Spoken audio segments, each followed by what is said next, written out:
Okay, hello all you YouTubers out there. I am Consumer Warrior coming right at you here on my YouTube channel. What I've decided to do for this video is I've decided to do something a little bit different than what I normally do. You'll notice that the title of my video here, this particular video, is I Was In BioDome. And the reason I'm doing this video is because not too long ago, I was on another YouTube channel. I was on a YouTube page looking at these clips from the movie BioDome, and I noticed that some of the clips that they had was from the party scene. Some of the clips included me in them because I was an extra in that movie. So what I did on that other YouTube page is I left a comment giving a description of what I looked like in those scenes, and just saying, hey, I was an extra in that movie. That's me right there, right next to the actress Joey Lauren Adams, and I would like to go back to those days. Wow. So, anyways, what I wanted to do in this video is I just wanted to describe to you what my experiences were as an extra in the movie BioDome, because I noticed that after I had left that comment on that YouTube page, well, people were giving it a thumbs up, and a couple people commented, and they're like, "Whoa, you were in BioDome? That's cool." Well, something to that effect. But it was nice to, that people were paying attention to that comment, because that was from a time in my life that there were exciting things going on.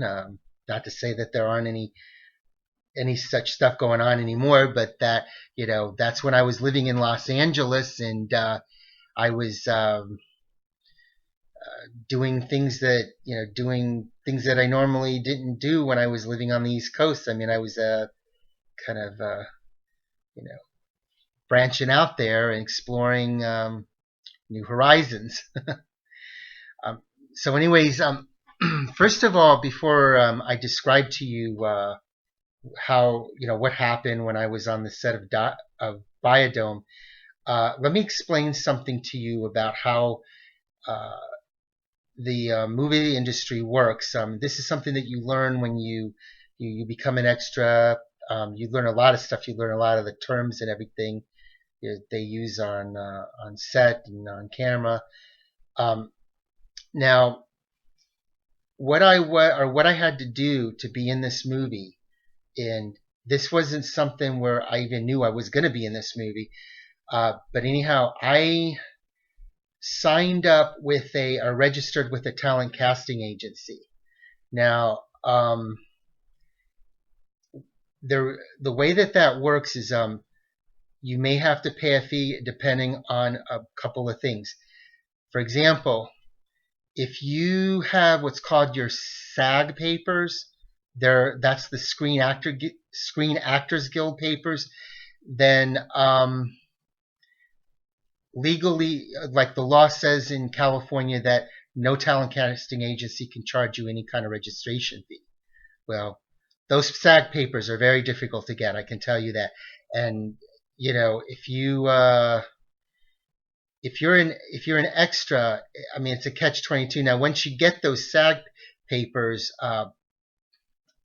you usually get speaking parts, and this is where it kind of separates the two different types of actors and actresses. On one side, you have the extras, and what those are the people that they're kind of in the background. They don't have speaking roles, but some of them are close up to the camera. I was close up to the camera, so I was not way in the background. There was one there was one scene that I was in BioDome where I was in an audience. I was dressed up in a really nice suit, and Henry Gibson, the actor, he was giving a speech, and um, that one I don't. I've looked on YouTube. I haven't found that clip, uh, that scene yet, and I'm not. I'm probably just a dot on the screen. But the party scene was where it all came alive for me. The excitement of being in that movie. Now, a principal actor, what they are, that's like, you're a principal actor. That means you're someone like Seinfeld. In this case, Biodome, just to name a few principal actors, it was Pauly Shore, Stephen Baldwin, and Joey Lauren Adams.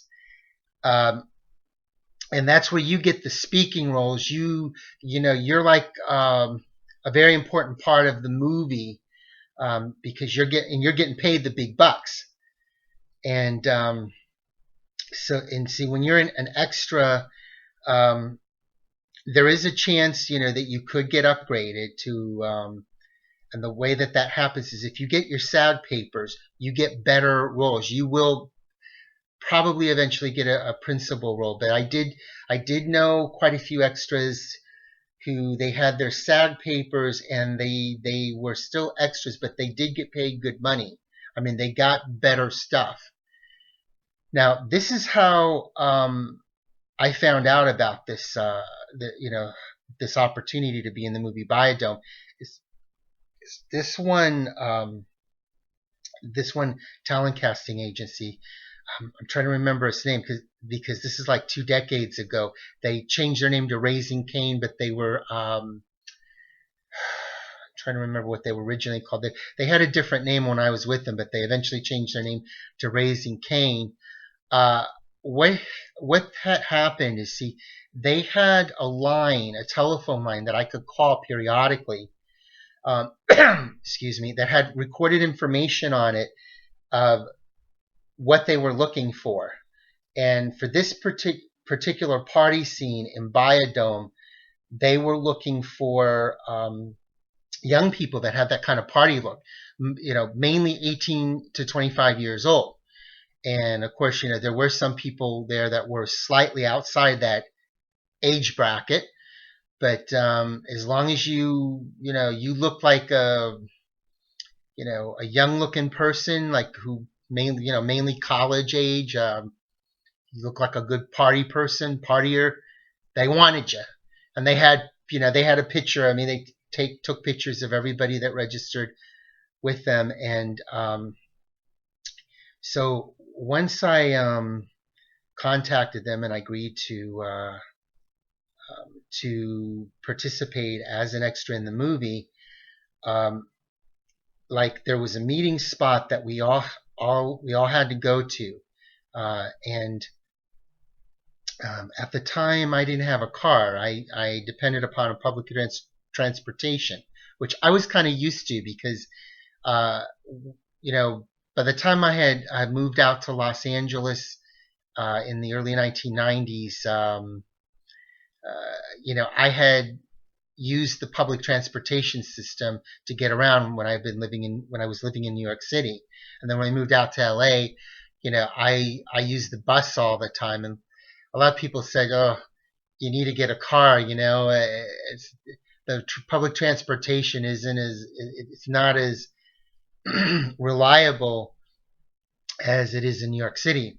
But anyhow, I had like a flash pass to get around on the MTA bus. And, it was something you just paid a monthly fee, and then you could ride the bus as often as you wish.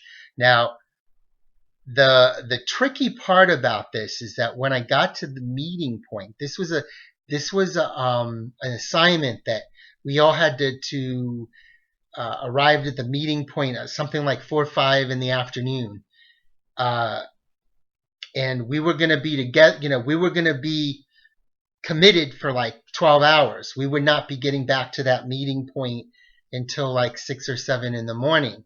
So the MTA bus, did not run after a certain time I think after midnight until the early hours, like 6 o'clock in the morning or so, something like that. So, basically once you were there, if you gotten there by the bus, by the MTA bus, you were there with those people for 12 hours, at least 12 hours. So, and it wasn't, I didn't have a problem with that because, uh, what, what was going to happen when I got to the meeting point there, uh, another bus, a shuttle bus was going to take us all to to Universal Studios, to the casting, the shooting area, the casting area, where the filming area, and of course, there's no charge for that. It was arranged transportation, and we were going to be all be given a dinner free of charge. They were going to pay, give it to us, which was really delicious. It was kind of like a holding tent. This was like sometime in the spring of 1995 that this filming was taking place. And before they brought us there, they gave us a tour of Universal Studios, which that was nice because normally to take a tour of Universal Studios, you do have to pay a fee. But they, the bus driver, the one driving the shuttle, we were there to film. We were there to be a part of a movie, so we were given the tour of Universal Studios for free. That was nice. So, anyways, we all got to the holding tent. There were like two assistant directors. One assistant director's name was Bailey. I'd met him before. He had black hair, short black hair. There was another assistant director. I can't remember what her name was, but she had blonde hair. She was originally from Virginia, which, that sparked an interest in me because I'm from the East Coast myself. And so what happened is they fed us. Now, behind or near the tent, not too far from the tent, there was this house. And the assistant director Bailey told all of us, don't go into that house. And what this house was the house that was actually used on the set of the movie Psycho in, I think, 1959 or 1960. And Bailey said to us, don't go in that house because it's a safety hazard and the floor could collapse. And the house didn't look as big as it did in the movie Psycho. It looked a lot smaller. But see, that's how everything was in Universal Studios. Like you go past what will look like a regular house you see in the suburbs, and there, in front of it looked like a house, but then you go behind it, and there was nothing there but a bunch of like wooden pole, like I don't know what they call poles or something that holds it up. But anyways, when we were getting, we were at the filming area, there was the tent, and then in the distance there was the studio. It was a man-made studio where the party was to take place, or where it was supposed to be the biodome, inside the biodome part, and there was a wardrobe lady who, I had to bring a bag of a bunch of different clothes. And there was a wardrobe lady who, she went through them and she picked out what she wanted me to wear on camera. And one of the things that she picked out was these green jungle pants and a yellow and pink striped shirt. And these were clothes that I had bought down in San Diego at a shopping mall. I'm trying to remember if it was the Fashion Valley Mall or the Mission Valley Mall. I had bought them like, I would say 5, 6, 7 years earlier.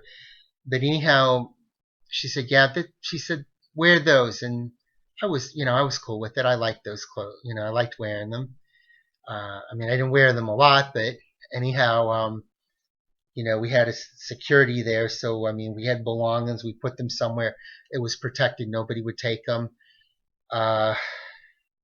Now, it was when it started getting dark. People were talking a lot in the tent, and there were some houses that were not too far away from us. And the assistant directors were like, everybody, you know, buckle it down, quiet down, because there are houses nearby, and those people, they need to get to sleep. And being young at the time, I and a lot of us were like, well, these people chose to live here. You know, they know they're going to have this situation. But now when I look back at that, I'm like, oh wow, that the assistant directors, they were well within their rights to say that, because it's you know regardless of the situation, you don't want people making a lot of noise. I mean, I've had recent situations where I've had neighbors that, this one neighbor who throws a party. She's really noisy. Her friends, at nighttime, and she can be a pain in the neck. But this, the biodome, the filming set, I think that I don't think that was within. I don't. There was a lot of noise in that, so I don't know how they addressed that issue with the noise. But anyhow, I'm thinking that the houses were probably further away from that than the holding tent. But anyhow, just to kind of fast forward what went on, I met a lot of interesting people on the set. There was this one gentleman named Costa, who he got he was with a different talent casting agency. It was called Cinex, and he was still in college. He was like somewhere between 18 and 20 years old, and he was just explaining to me how the talent casting agencies, different ones, worked. There was this other lady, I'm trying to remember what her name was, but she had kind of blonde hair. She had registered with like 15 different talent casting agencies, so she would constantly get work. And the other extras and I were all like, whoa, that's really pounding the pavement there. There also was this one gentleman. He kind of looked like Jimi Hendrix. He was one of the extras, and he was interesting. He and I got into a conversation about Outer Limits, because I liked watching the original reruns of the original Outer Limits from the 1960s, and he had told me that they had started remaking Outer Limits again in color, and we were talking about the different episodes of the Outer Limits that originally came out in the 60s, and it was kind of funny because we were talking about this one where a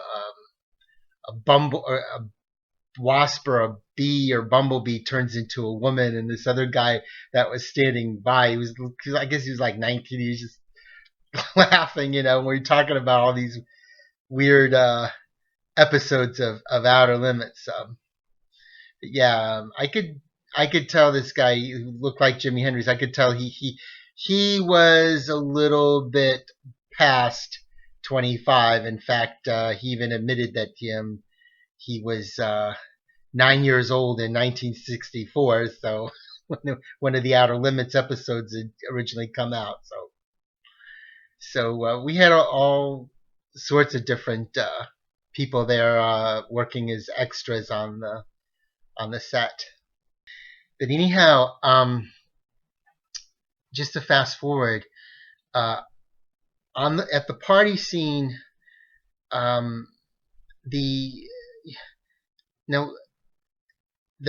camera people, they were always very friendly with me. They were always professional with me. Bailey, you see, he was like, when I had worked with him on another scene, on the one where I was in the audience and Henry Gibson was giving a speech. He was very polite then. He treated me almost like a long lost relative. But when we were on this one particular party scene, he was not as warm and fuzzy. He was a little, I would say, colder. And it got to the point where he was actually, now I'm going to explain what happened, where he actually got to be a pain in the backside with me. The assistant director, the female assistant director, the one with the blonde hair, she was usually okay with me. But anyways, here's what happened: is when we got to the set, all the extras and I, there was a scene where we were gonna cheer for, kind of like a cheering scene. We're gonna cheer for Pauly Shore and Stephen Baldwin. They were Bud and Doyle, so we were gonna cheer, Bud and Doyle, boy Doyle, Bud and Doyle. So what happened is the cameraman, one of the camera people, he walked up to me and he said to me, he looked at my clothing and he said, well, what I'd like to, he asked for my name and he said, what I'd like to do is I'd like to have you in the front, like close to the camera. In other words, he was pleased with the kind of attire I had. So he wanted to put me up front, put where I was visible in the party scene. And that's where there was the scene where Joey Lauren Adams, the actress, I'm trying to remember what the role she played, but she and one other this other lady with brunette hair, dark hair, they come into the BioDome. And here's the thing: is, see, I thought in that scene, I had thought that they were supposed to be somebody that we knew, that I knew, okay, in the movie. And so what I was doing is I was going like this, cheering, and then I'd smile and I'd look back at Joey Lauren Adams, while she's going like this, like making this look of shock because she and her friends, respective boyfriends, they were unleashing chaos in the BioDome. And so anyhow, because nobody really explained to me, I wasn't supposed to know her. I wasn't supposed to know her character. I just kept smiling back at her, kind of that look on my face, like, come join the party. So anyways, there in the in that on that YouTube page or YouTube channel, there is a clip of me, right there close to the camera where I'm doing that. I'm cheering. I have my left hand raised up into the air, and I'm looking back at actress Joey Lauren Adams. And there's another scene where I'm standing, well, not right next to her, but I am not too far from her. I'm when you're looking at the video, I'm at the right, near the right side of the screen, and I'm holding a Dr. Pepper in my right hand, and I'm still cheering. Well, anyhow, let me tell you what happened. During all this excitement and everything, Pauly Shore and Stephen Baldwin, they were on some kind of, I guess you could say, some kind of chariot or something. I don't know what the technical term is for it, but it was like something that these people were carrying them on. It was kind of like a throne of some kind. And so, yeah, it wasn't a chariot. It was more like a throne. And the interesting thing about Pauly Shore is that, a lot of you, when you've seen him on camera, when you've seen him in a movie, he usually has that, exhibits that personality of kind of like a disc jockey on a heavy metal rock station. That's how he talks, like someone really cool, But when you meet him in person, or like when you see him, you hear him talking in person, he's not like that at all. he speaks like a very distinguished and educated individual, somebody with, real class, and culture, which she does have. And, it's just interesting to hear him talk, it's hearing how, looking at him, hearing, seeing how different he was in real life than he is on the silver screen. So, this is what happens is he and Stephen Baldwin, they were on the throne, on this throne that these people were carrying them on. And what, like, they were smirking each other, smiling at each other, and they looked over at me, and they were, well, see, this is what happened. They were smiling at each other after they looked over at me. So I'm thinking, what's going on here? So Stephen Baldwin, he just kind of points over at me, and then, Pauly Shore, he's kind of nodding his head. He gets out of that throne with a camera, and he walks over to me. And he starts talking to me. And, he introduced, I introduced myself to him, and he says to me, he says, you dude, what, you don't mind if I take a picture of you? And I'm like, sure, fine, go ahead, right ahead. And, so he went ahead and took a picture of me, and, he's telling me, you've got a real cool costume on there, a real cool attire. It wasn't really a costume, and I could wear it, anywhere I wanted to, but, it was kind of, it was real West Coast California kind of look, that kind of clothing. So, he gets the picture, and then, I'm like, we're saying, nice meeting you. And, he goes back to the throne and sits down, next to Stephen Baldwin, and they're both smiling, they're kind of chuckling. And all the other extras like, wow, way to go. You got to meet, got to talk to Pauly Shore, one of the principal actors, because I was like, well, I said, anything can happen on set. Now, after that point, I was kind of like, how do I explain?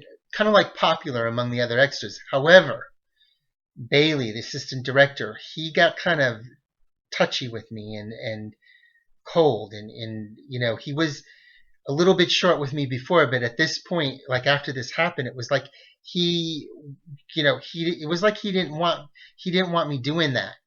And I wasn't breaking any rules, because I did read the rules about being an extra, and yeah, you're not really supposed to walk up and talk to the principal actors.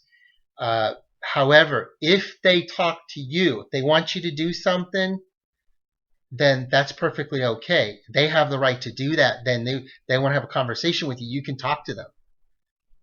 No problem.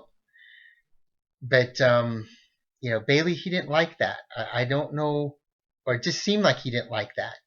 And, I don't know what his problem was. And I can't remember what I said to Bailey. I asked him a question about something, but I was just trying to be friendly, small talk, and he just hollered at me like a lunatic. And I'm thinking, I don't know what this guy's problem is. And, meanwhile, whenever the female extras would say something to him, he was all, like Prince Charming. So, like, I'm thinking, what's Bailey's problem? I mean, he's assistant director. He's got an important role, and all these, all the female extras, they liked him. I mean, he was a nice looking guy. He could have gotten any girl to go out with him on a date. So I don't know what his problem was, but, people, other people that have been in show business says, weird things like that do happen on the filming set. You'll run into people that are just, you just can't figure them out. But anyhow, that was, that was a memorable time in my life. There was a party that they, after everything wrapped, the whole filming wrapped, everything. There was a party that they had that in Santa Monica that they were offering everybody to go to, even the extras. I really wish I'd gone to that party because I probably would have run into Pauly Shore again, and I mean, he was doing really well then. He was up there in the you know pedestal of fame, and well, as far as I'm concerned, he will always be you know you know the man, Pauly Shore. Um, but anyways, I probably would have run into him again, and we would have been able to talk, and he probably would have put a good word in for me, and with some people, higher ups in the movie production industry. Who knows? Maybe I would have been the next Jerry Seinfeld. you know, Whoever. you know. Now, some of you are probably asking yourselves, or probably wanting to ask me, why I did not go to that party after the wrap up of BioDome. And what had happened is I had like a business engagement that evening, that same evening, and I ended up going to that business engagement, and I when I look back, I could have probably gotten out of it, and I could have gone to that party, that wrap up party, or party after the wrap up of BioDome, and I would have got the opportunity to talk to some people there, including Pauly Shore, and who knows what would have happened, you know. But yeah, that's the reason I didn't go. And now when I look back, I regret not having gone to that party. But anyhow, I tried to get a whole, I tried to get in touch with Pauly Shore through a YouTube page of like it's a YouTube channel that he has, but I didn't hear back from him, and I just said, I described everything that went on the set, and I just said, asked him, do you remember me? Anyhow, he has a picture of me from that set from when I was in BioDome, and that picture is out there somewhere. I guess he's, got it in one of his photo albums. I don't know, but it was a real honor to meet him, and he's a really cool guy. I wish I could have got to talk to Stephen Baldwin too, but we he looked over and was like, you know, I would really have liked to have gotten to a chance to talk to Joey Lauren Adams, because she's a very interesting woman. But it was, the opportunity to meet Pauly Shore was a privilege on its own for me. I mean, it's just like you don't normally get that opportunity every day to get to talk to a celebrity like that. But anyhow, once this movie came out, see, I went to see it with my mother in the movie theater. My mother was living on the opposite, on the East Coast. I was living out in Los Angeles, and I remember when I came back to the East Coast to visit with my mother. We went out to see the movie in the theater, and it's just hard to describe that kind of excitement that you feel when you see yourself on the silver screen. And I remember like seeing myself on the movie screen for the first time, and I'm like, I yell out, there I am, and everybody in the audience is like, shh, shh, shh, and my mother's like, whoa, don't do that.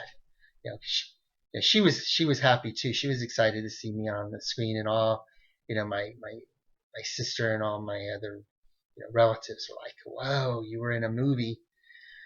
But anyhow, I was in I played an extra in other movies. I was a news reporter in Nixon. Uh, I had a camera with a fake flash in it. I didn't have really any talk speaking part. That was Oliver Stone was the director. I was also in Dunston Checks In, but they cut the scene out. But they paid me $80 just for being there for 1 hour, so that worked out pretty well for me. But anyhow, I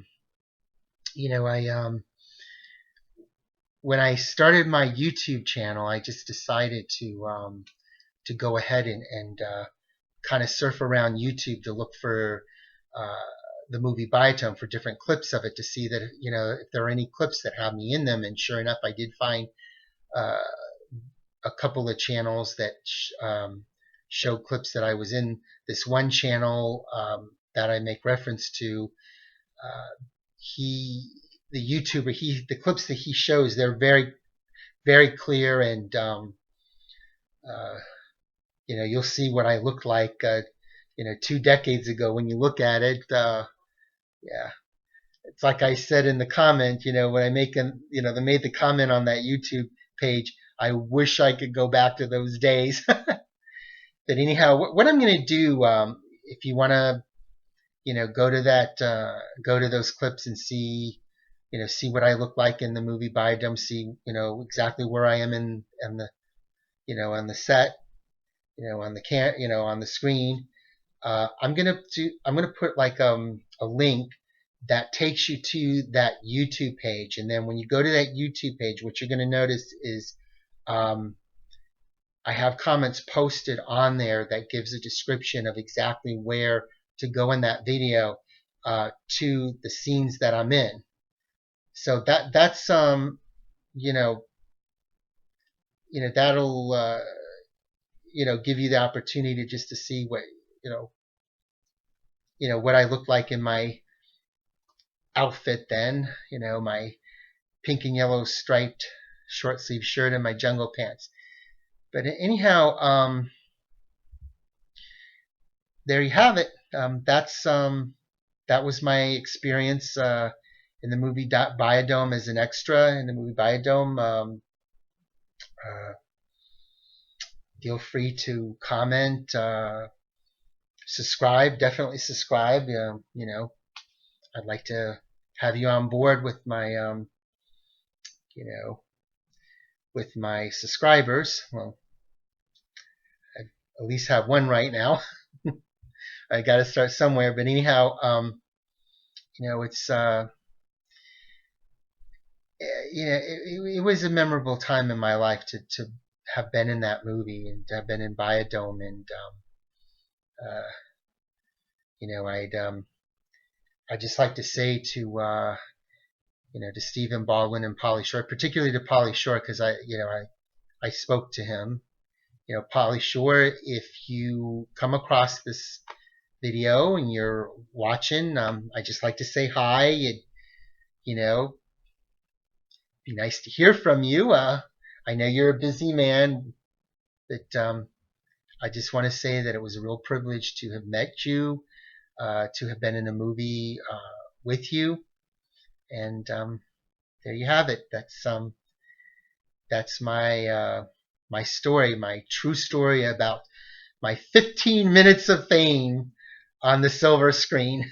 In any event, as I said earlier in this video, what I have done is I have put a link down below in the description box down below that will take you directly to the YouTube page that has the video of the party scene from BioDome, in which I appear several times. What you'll want to do is you'll want to click on that link, and then once you're in that YouTube page that has that the video of the party scene from BioDome, briefly pause, or just put the video on pause, and then go to the comments down below the video, and you're going to find my comment where I give a description of what I look like in the movie BioDome. My uh, pink and yellow striped short sleeve shirt and my green jungle pants, short jungle pants, and there will be like a number there, like I don't know what the technical term is for it, but it's a number that you can click, and that'll take you right directly to the scene in the video where I initially appear. And then below my comment, there's like a couple people that comment, and then the fourth comment, I replied to them and told them that I was also in another part of that video of the party scene from BioDome. That also has a number, like a number you can click on, and that takes you right to that scene that I'm in. So that that way you'll get to see me in the movie. Thank you for being with me here on my YouTube channel. And this is Consumer Warrior signing off.